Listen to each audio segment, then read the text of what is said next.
বাজারে তেলের এই মুহূর্তে কিছু সরবরাহ ঘাটতি আছে, যার কারণে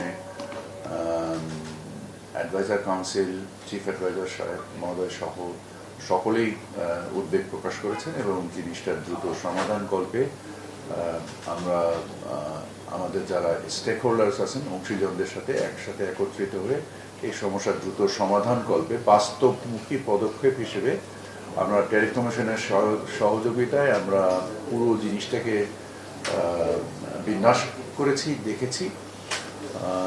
আমাদের যে সর্বশেষ মূল্য নির্ধারিত হয় 167 টাকায় এপ্রিল মাসের মাঝামাঝির দিকে বটল তেলের, এই এপ্রিল মাস থেকে এখন প্রায় আন্তর্জাতিক বাজারে দুঃখজনকভাবে 20%-এর বেশি মূল্য বৃদ্ধি ঘটেছে।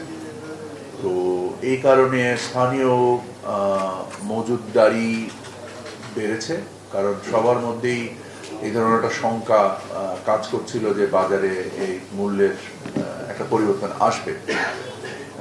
দেশে বিদ্যমান যে মজুদ তেলের আছে তা যথেষ্টই সন্তোষজনক, মজুদে কোনো ঘাটতি নেই। আমরা সমস্ত রকম তথ্য বিশ্লেষণ করে দেখেছি, কিন্তু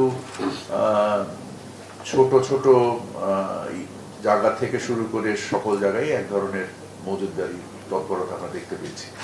তো সেগুলোকে আমরা ভোক্তা অধিকারের মাধ্যম থেকে শুরু করে এবং সর্বোপরি বাস্তবধর্মী সমস্যা সমাধান করার জন্য আমরা এই মূল্যটাকে যৌক্তিক পর্যায়ে কতটুকু বাড়িয়ে নিলে ইন্ডাস্ট্রির সাথে নেগোশিয়েট করে আমরা ইন্টেন্সিভ নেগোসিয়েশন করেছি এবং এই নেগোসিয়েশনের পরে আমরা একটা মূল্য স্থির করেছি।